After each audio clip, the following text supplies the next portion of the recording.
Well, a question. Your spiritual you isn't confined to the material body, is it? You cannot leave what you were never in. If Scripture whispers we are absent from the body and present with the Lord, then where this very moment do you locate the I that hears? When you say I, do you point to the hands? Now, where am I here in these fingers? No, no. Do you insist the I is here in the head, behind the eyes? No, no. In the chest, in the rhythm of breath? No, not a bit. If the surgeon explores the brain or the heart, where will he find you? No surgeon has ever yet found any me inside of a body. Why? Because I am not in the physical. The I that knows, that witnesses, that loves, is not encased in flesh. It is in God, of God, moving as the life of God made visible. This is our nightfall, a quiet refusal to localize the infinite into a handful of clay. Be still and know that I am God. In that stillness, you discover what Jesus dared to say, I and my Father are one, not two, not me here and God somewhere else. One. Rest begins the moment I refuse to localize the I and allow God to be God. It is the movement from effort to receptivity, from the labor of the creature to the peace of the Creator. Come unto me, all ye that labor and are heavy laden, and I will give you rest. Rest is not the reward of exhaustion. Rest is the recognition that the I is not the body's servant. Rest is the fruit of oneness. Tonight we turn simply and really from personal will to divine presence, not by willpower, not by trying to think holy thoughts, not by manipulating breath or image, but by consent. Thou shalt have no other gods before me, no other source, no other self, no other rest. If I have no other God than God, then I do not bow to tension, to fear, to the private little I that imagines it must run the universe through the night. I am merely the instrument. God is the actor. And so a refrain enters like a key at the door. Thy grace is my sufficiency in all things. Say it softly, not as magic, but as truth. Remembered, thy grace is my sufficiency in all things. As the words settle, the habit of locating the I in muscle and nerve loosens. The center shifts, the shoulders unclench, and the heart knows its source. Absent from the body, present with the Lord. Here begins the night sanctuary. I in God and God in me. One life, one love, one rest. Thy grace is my sufficiency in all things. Now that we have come into the sanctuary, let us put down the toolkit of the little engineer. I can of mine own self do nothing, said the Master. The Father that dwelleth in me, he doeth the works. That is not poetry, it is procedure. I am merely the instrument. God is the actor and the doer and the beer. The moment I accept this, the night changes its job description. It is no longer a workshop where I hammer solutions together out of anxiety and blueprint. It is a temple in which the worker rests and the Father within works. Sleep becomes spiritual when the will closes its shop and the presence opens the treasury. Cease mental engineering, no plans, no demands, no bargains with God. Do not outline the shape of tomorrow. Do not rehearse conversations. Do not traffic in if-then prayers. If thou wilt fix this, I will do that. No, not my will, but thine be done. Your Father knoweth what things ye have need of before ye ask him. Prayer at night is not a shopping list. It is consent.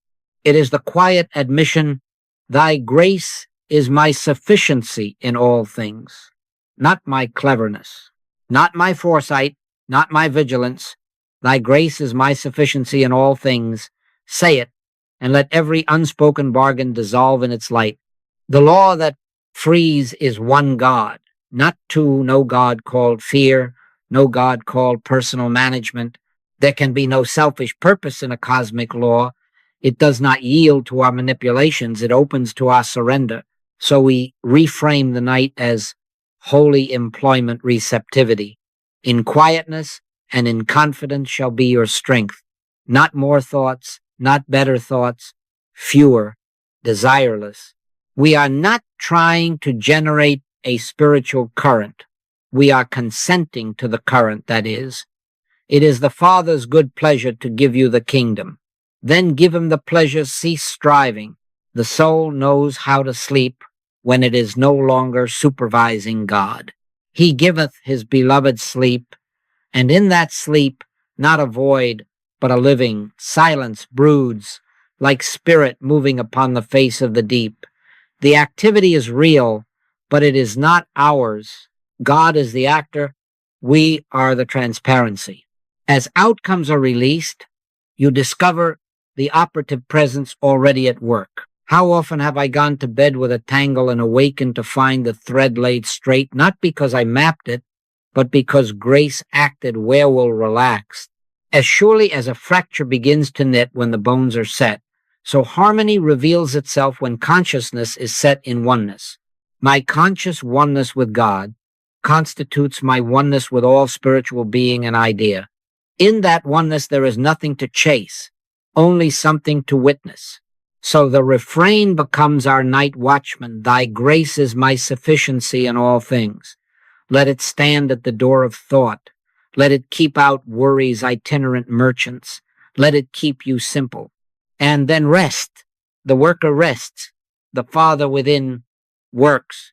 And in the morning you will know not what you achieved, but what God revealed. Now let us bring the conscience into alignment with the law that frees from strain. Thou shalt have no other gods before me. What does that mean at midnight?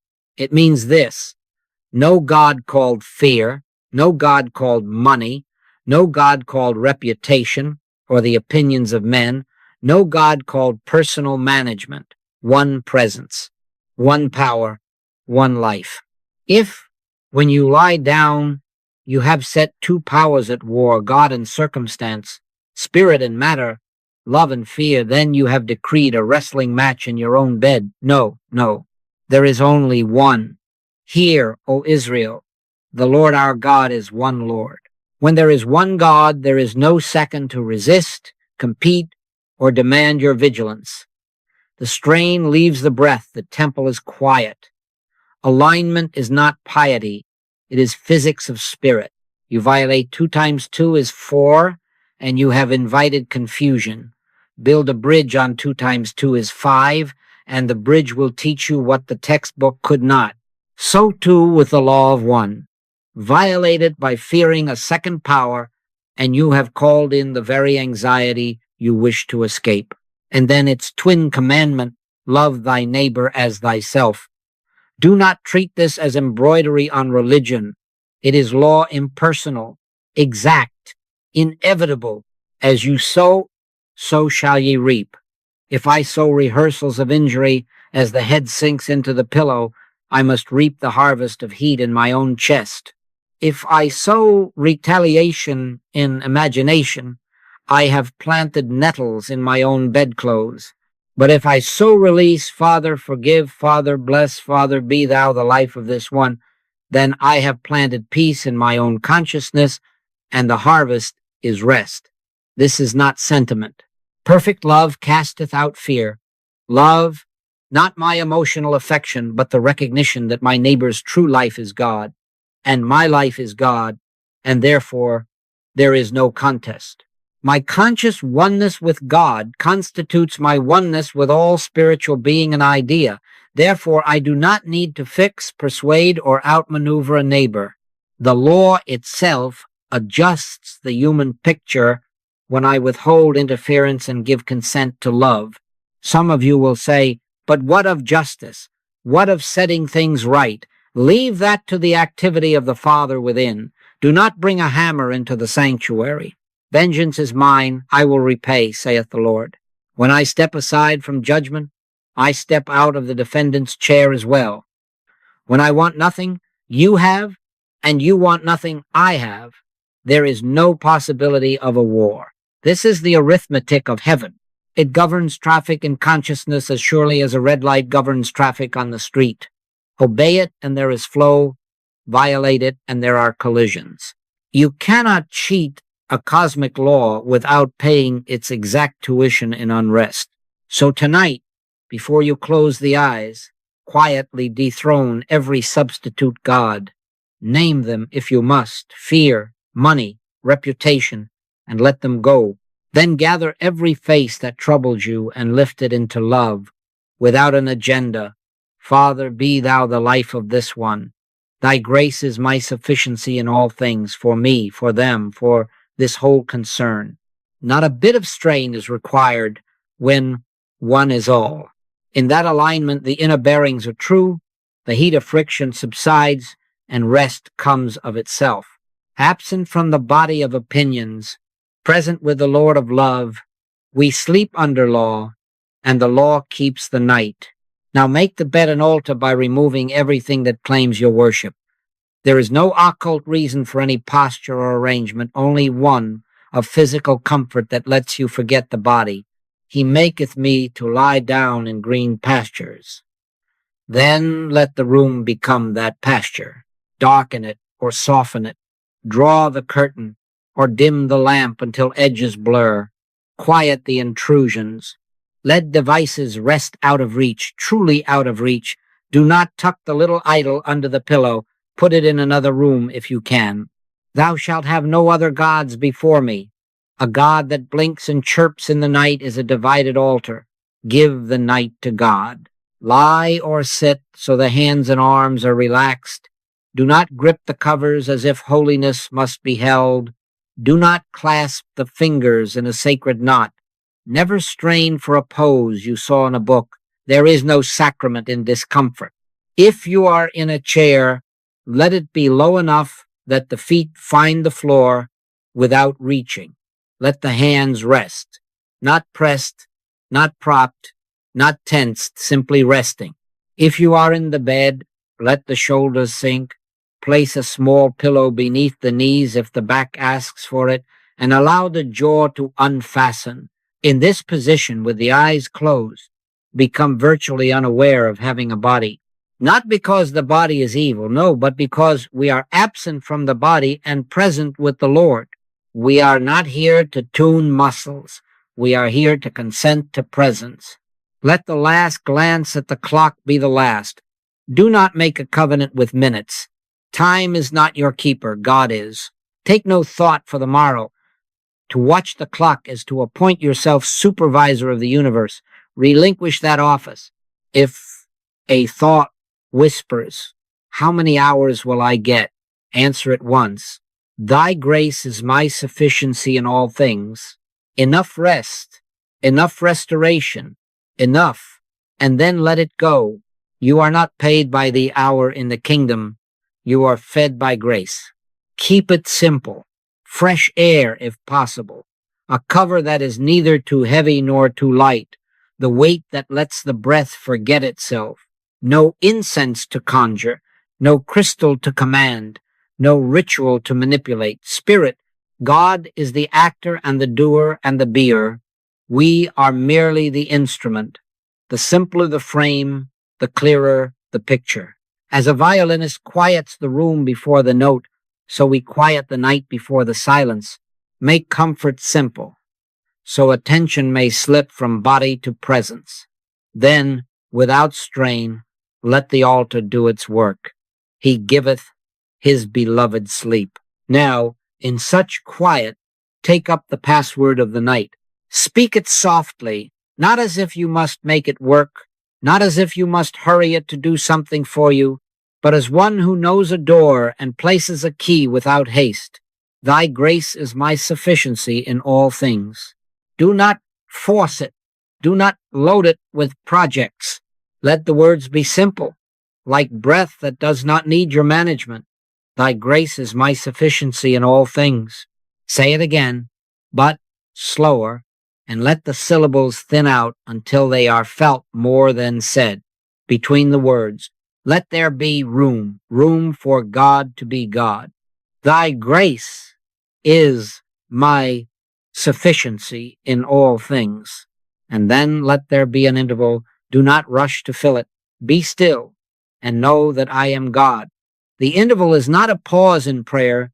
The interval is prayer. The silence is the worker. The silence is the agreement. And when the next breath naturally brings the words, let them come without ambition, thy grace is my sufficiency in all things. This is not suggestion. No. This is not a trick to tame the nerves. This is not an incantation to bend events. My grace is sufficient for thee is not a future promise. It is an eternal is. When you say, thy grace is my sufficiency in all things, you are not persuading God to act. You are acknowledging what eternally is acting. You are consenting to reality, here, now. In him we live and move and have our being. The refrain is not magic. It is consent. God's sufficiency, present, operative, complete. Let the words slow until they lean on silence the way a child leans on a father's side. Between repeats, rest. Give us this day our daily bread, not tomorrow's storehouse, not yesterday's memory, this day, this instant. Thy grace is my sufficiency in all things. And again, without strain. And again, with less voice and more willingness. If a thought interrupts, do not wrestle, nod to it, and let the river of the words carry it off into God. Thy grace is my sufficiency in all things. The mind will try to use this as a tool to get sleep. Do not hire it as your foreman. Seek first the kingdom, and all these things shall be added. If rest is needed, it will be given. He giveth his beloved sleep. But the giving is not earned by many repetitions. It is received in yieldedness. God is the actor and the doer and the beer. I am merely the instrument. My conscious oneness with God constitutes my oneness with all spiritual being and idea. Therefore, nothing is missing, nothing is late, nothing is outside. Thy grace is my sufficiency in all things. Now let the spaces widen. Let the words grow lighter. If they drop altogether for a while, do not fetch them back. Knock, and it shall be open unto you. The knocking is your consent, the opening is his. And when at last a whisper returns, let it land like a feather. Thy grace is my sufficiency in all things. Now let the breath be ordinary. Do not lift it up to heaven. Do not push it down into the belly. Do not count. Do not manage. Let it come and go as the tide that never asks your permission.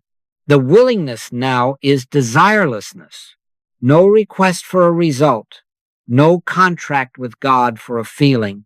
Desireless waiting is receptivity. If a whisper arises, it is only this consent. Thy grace is my sufficiency in all things.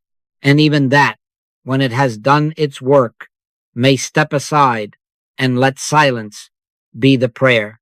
Be still and know that I am God. Not be busy, not be holy. Be still. What do we wait for? Not a light behind the eyes, not a picture on the inner screen, not a vibration to congratulate ourselves with? No. We wait for a quiet inner assent to click. It is not a noise. It is not a sensation. It is a knowing that requires no certificate, a shift so gentle you might miss it if you were hunting for fireworks. The kingdom of God cometh not with observation. It does not arrive to be seen. It unveils to be known. After the wind, after the earthquake, after the fire, a still small voice. The click is that unarguable yes, in which the soul stops knocking because it realizes the door is open. If nothing seems to happen, nothing is wrong. Do not go back to manufacturing. Do not audition for God with better concentration. Sit in the pasture that already is. Wait on the Lord. Be of good courage, and he shall strengthen thine heart. Waiting is not emptiness, it is faith's posture. Think of a bird on a branch, not chasing the wind, simply there when the wind moves. Think of a pond after a stone ripples fade on their own if you do not stir the stick. So with the mind leave it be. Let the surface clear of its own accord. No hurry, no timetable. Eternity is not late. When the mantra wishes to fall away, let it. Do not fetch it back with a leash. Let silence take the lead. In that silence, you are not in the physical. You are absent from the body, present with the Lord. You are not sending thoughts out into a universe to make something happen. You are consenting to what is. God is the actor and the doer and the beer. I am merely the instrument. My conscious oneness with God constitutes my oneness with all spiritual being and idea, and in that oneness, the only activity needed is recognition. How do you know the click has come? You do not test your pulse. You do not grade your peace. You find that the urge to manage has slid off like a garment. You find that the words, if they come featherlight or not at all. You find that you can say within, peace, be still, and there is no argument left to answer. He leadeth me beside the still waters, not dragged, led. The sign is ease without a reason, a contentment that has nothing to do with tomorrow. Remain there unhurried. If sleep comes, it is God's own lullaby. If wakefulness lingers, it is still holy. Receptivity is the doorway. The click of inner union arrives in its own time. Knock, and it shall be opened unto you, but let the knocking be consent, not clamor. They that wait upon the Lord shall renew their strength. We wait, we yield, and the strength reveals itself as the very eye that waits. Now, having waited until the click quieted the room of thought, let us look directly at what rests. Who is it that sleeps? Who is it that keeps? If I lift the hand and ask, am I here? No. If I point to the chest and ask, am I here? No. If I search behind the eyes for an address, am I here? No. No surgeon has ever yet found any me inside of a body. Identity is not anatomical. The body is the temple, the eye is the presence that hallows it. I am not in the physical. In him we live and move and have our being. When Scripture says we are absent from the body and present with the Lord, it does not send us on a journey. It removes the mistaken address. The body sleeps. Do not begrudge it. Give it tonight as you put the lamb into pasture. But awareness, the I that knows God, does not drowse or dim. He that keepeth Israel shall neither slumber nor sleep. Do not think you must stay awake to help him. No, the keeper is God. Awareness abides in God without travel, without effort. You cannot leave the body because you were never in it. You cannot crawl out of a box that never contained you. You rest not by going somewhere, but by ceasing to map yourself. The geography of self is a fiction of senses. The truth is omnipresence. Lo, I am with you always is not a line of miles. It is the nature of being. In this knowing, the body may sink into sleep while the heart remains in God, and that is rest. Consider how light uses a bulb but is not inside the glass. Consider how music uses a violin but is not trapped in the wood. So the I uses this body but is not confined to it. When the thought tries to pin you to a location, here, in this skull, here, in this heartbeat, answer simply, no, not a bit. I and my Father are one. The kingdom of God is not over there or up there. It is at hand. As you let the claim of locality dissolve, burdens that belong to that locality, fear for this nerve, concern for that organ, guardianship over tomorrow slide off, the temple finds its caretaker. Underneath are the everlasting arms, and in oneness, what loneliness is left to haunt a pillow? My conscious oneness with God constitutes my oneness with all spiritual being and idea. In that realization, love is not a project, it is the atmosphere. You lie down alone and discover you are not alone. We, being many, are one body in Christ, and every one members one of another, not bodies stitched together, but ideas in the one mind, each complete, each safe, each embraced. The very recognition unmakes the ache of separation. Peace is not imported, it is recognized. Do not, in this awareness, attempt to roam, to project, to manipulate. I hope you will never try to do it. God is the actor and the doer and the beer. I am merely the instrument. Non-interference is reverence. Let the Father within do the work everywhere at once, for omnipresence requires no messenger. Your part is consent. Thy grace is my sufficiency in all things. That one sentence removes the last little engineer from the controls and leaves the sanctuary to God. So rest as what you are, not a point in space, but presence in God. Let the body sleep its honest sleep. Let awareness abide where it eternally abides. Return unto thy rest, O my soul, for the Lord hath dealt bountifully with thee. True rest comes as I recognize I am not in the physical, I am in God. And there, without distance, without effort, you are kept. Now guard the sanctuary.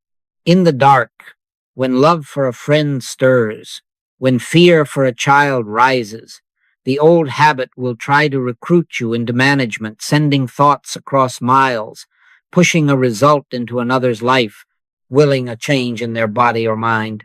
Do not do it. Do not send thoughts. Do not try to fix, heal, or change persons ever. That is not love. It is interference. Judge not, that ye be not judged. The moment you outline another's good, you have appointed yourself their God. No, no. Thou shalt have no other gods before me. There is one mind, and it needs no assistant gods in the night. A cosmic law is not a toy. It is a double-edged sword. Use it selfishly, and it wounds the user. As you sow, so shall ye reap. If you attempt to employ spiritual recognition to bend a person, a symptom, a bank account, you have turned the blade back upon your own peace. It is the same as violating 2 times 2 is 4. Build a bridge on 2 times 2 is 5, and the bridge will teach you with steel and gravity. Violate love's impersonal law, and consciousness will teach you with unrest. Vengeance is mine. I will repay, saith the Lord. Leave adjustment to God, or you will pay the tuition of anxiety for the presumption of control. For this reason, I never give human advice. I refuse mental and physical. If a letter reports I appeared at a bedside, I did not consciously project myself, and I hope you will never try to do it. God is the actor and the doer and the beer. I am merely the instrument. The moment I attempt to act on a person, I have stepped out of instrumentality into sorcery. Do not tamper with a cosmic law. It will not be used. It uses us when we are transparent. So what then in the night when a face fills the mind? Lift the face into God without an outline. Father, be thou the life of this one. Father, fulfill thyself here. Thy grace is my sufficiency in all things, for me, for them, for this concern. No pictures, no scripts, no pushing of currents. Consent, not control. Recognition, not suggestion. Then step back within and be still. Reverent non-interference keeps the night holy and the heart safe. You will feel the old impulse whisper, send them strength, send them peace, make them see, make them choose. No, not a bit. It is the spirit that quickeneth, the flesh profiteth nothing. We do not send, spirit is already omnipresent. We do not fix, the Father within perfects. We do not change persons. We witness God as the only eye of all. Love thy neighbor as thyself means I will not invade your freedom with my private will, because I would not have you invade mine. Therefore, keep your hands off the levers of another's destiny. Let the Father within bless as it will, where it will, how it will. Say within, peace, be still, to the little engineer, and return to receptivity. The Lord will perfect that which concerneth me. He will perfect that which concerns them. Our part is consent. Thy grace is my sufficiency in all things. In this obedience, the night remains a temple, and the heart lies down unafraid. I have learned this much. When I rested, the work was done. Not once, not twice, but again and again. Relief did not arrive by craft or by multiplied thoughts. It arrived when the willing ceased and the inward yielding took its place. Except the Lord build the house, they labor in vain that build it. There were nights when the mind would have drafted 100 blueprints, and I refused them one by one. I sat in that pasture of quiet, whispered only, Thy grace is my sufficiency in all things, and waited for the click. Then sleep came, or did not, but always in the morning the crooked thread lay straight. I had done nothing. God had done all. A letter from a warehouseman came. The ink blotted where his hand had trembled. He wrote that worry had driven him in circles, accounts, deadlines, the clatter of imagined ruin. He remembered the password and let it play like a low hymn, Thy grace is my sufficiency in all things. No bargaining, no plans.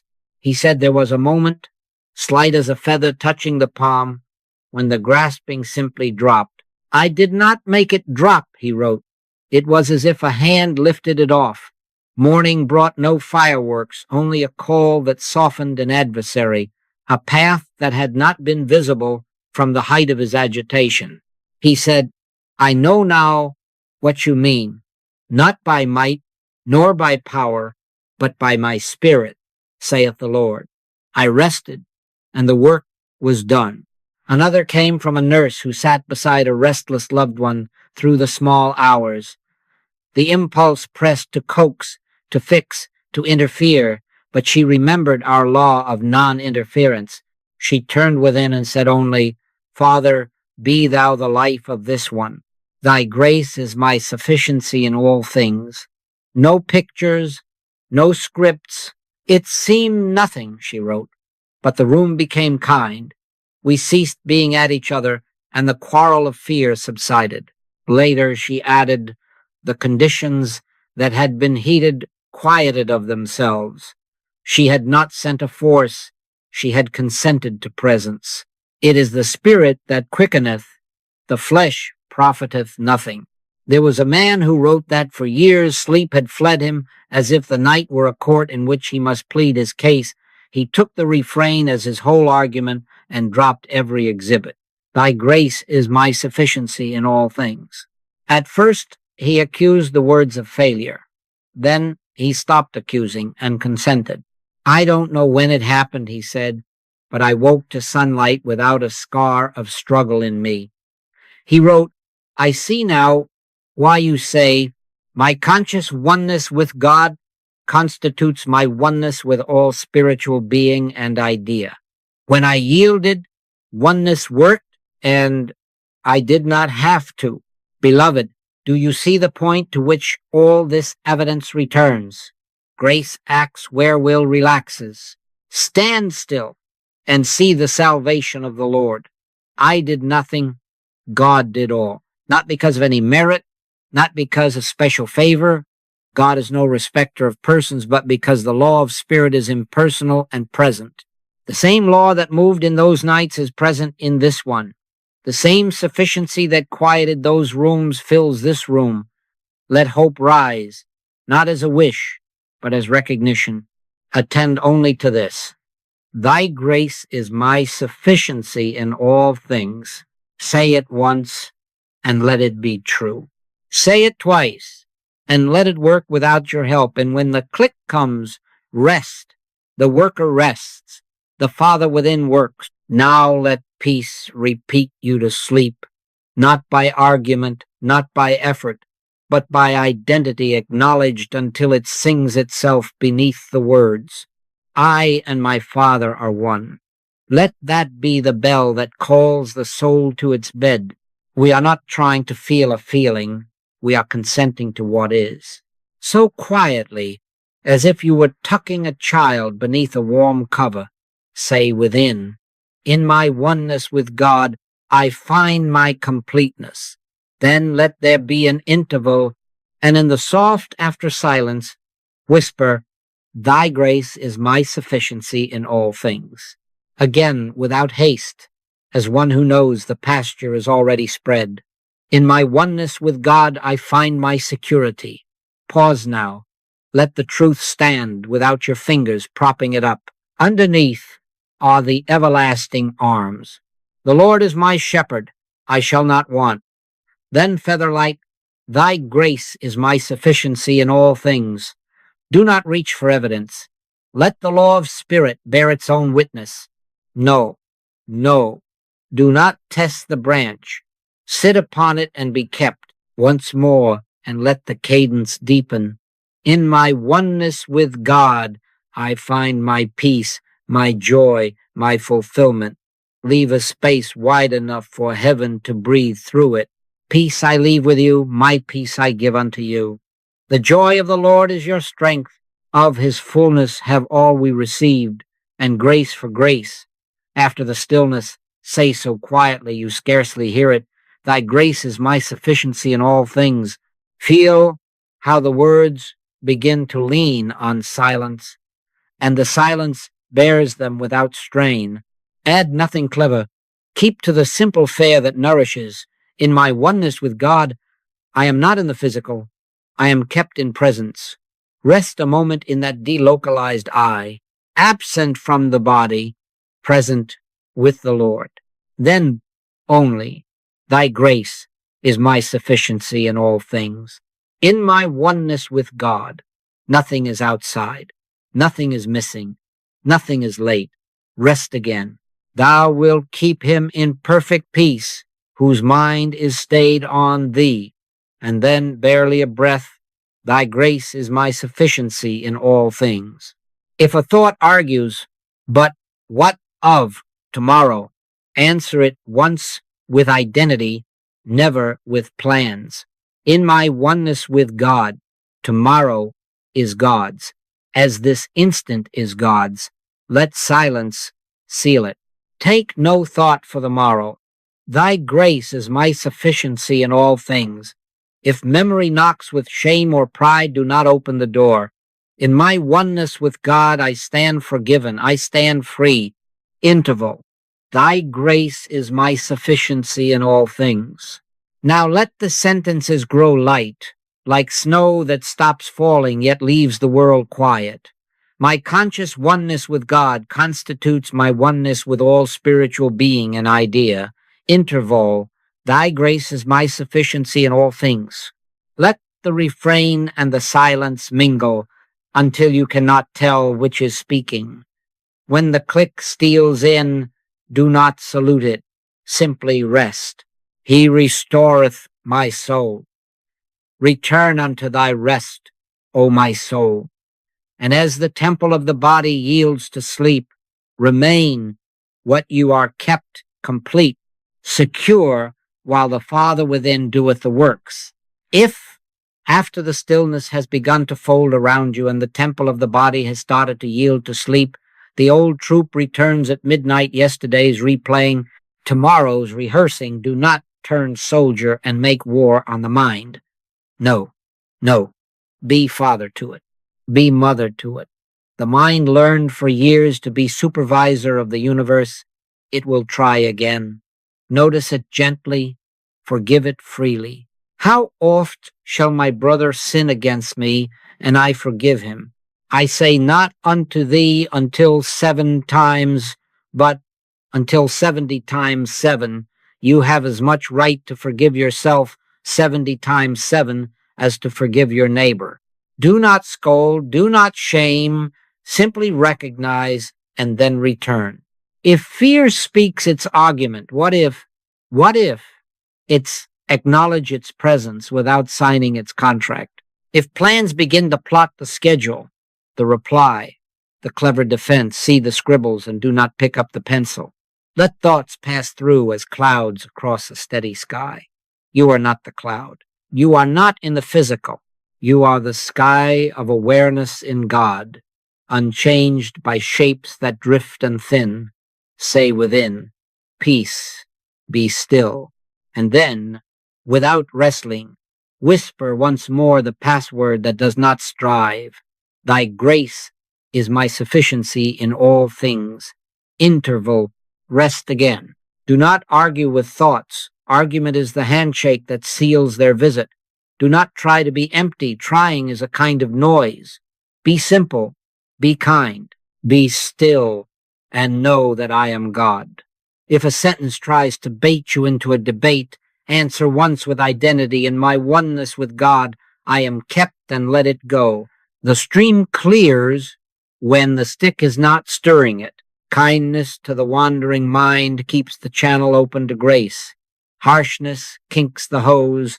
Gentleness lets the water run.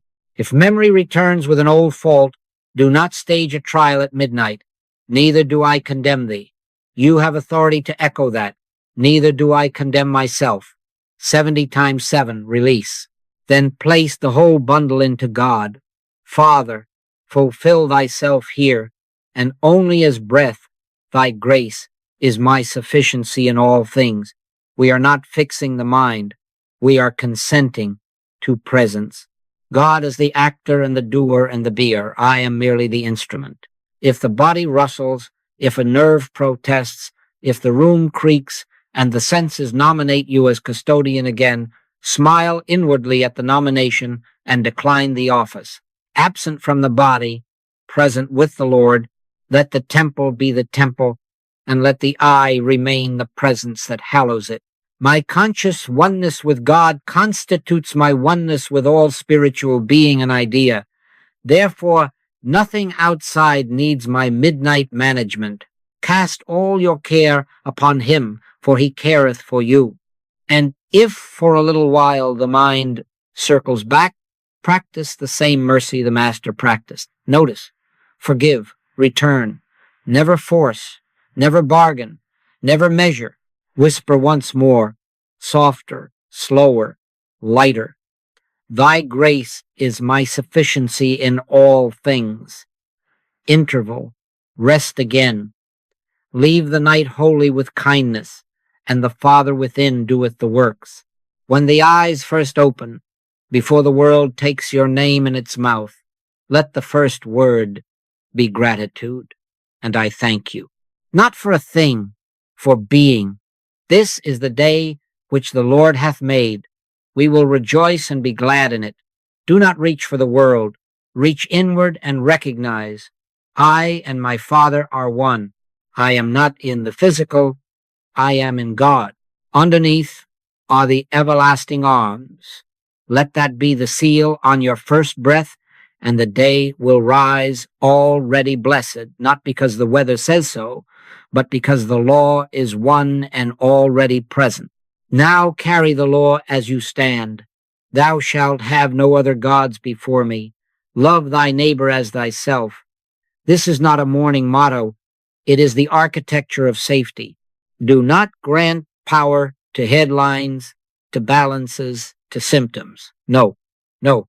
Refuse the superstition of a second power. Resist not evil does not tell you to lie down before wrong. It instructs you to deny it a throne. Be not overcome of evil, but overcome evil with good. Good is God realized as the only activity. When you refuse a second power, friction ends at its source. Violate 2 times 2 is 4 and your building falls. Violate one God and 2 power thinking will rattle your peace. Keep the law and the day holds. Before you step out, be still long enough to let the night's click echo awake. In all thy ways acknowledge him, and he shall direct thy paths. Let the breath be ordinary. Say within, softly, Thy grace is my sufficiency in all things. My conscious oneness with God constitutes my oneness with all spiritual being and idea. This is not a pep talk. It is recognition. From that recognition, action will be given, words will be given, timing will be given, not by might, nor by power, but by my spirit, saith the Lord. Through the hours, refuse to advise, to meddle, to push persons with personal will. I never give human advice. God is the actor and the doer and the beer. I am merely the instrument. Let blessing proceed from presence, not personality. If a co-worker's worry presses, if a child's choice alarms, do not send thought or script outcomes. Judge not. Within, say, Father, be thou the life of this one. Then step back. A soft answer turneth away wrath, and sometimes the softest answer is silence bearing presence. If challenge rises, a stalled plan, a sharp word, do not meet it with force. No, not a bit. Meet it with recognition. One power, one presence, one law. Agree with thine adversary quickly by refusing to fight a shadow. Stand still and see the salvation of the Lord. And quietly within, as you turn the handle of each moment, let the password keep the hinges oiled. Thy grace is my sufficiency in all things. And I thank you,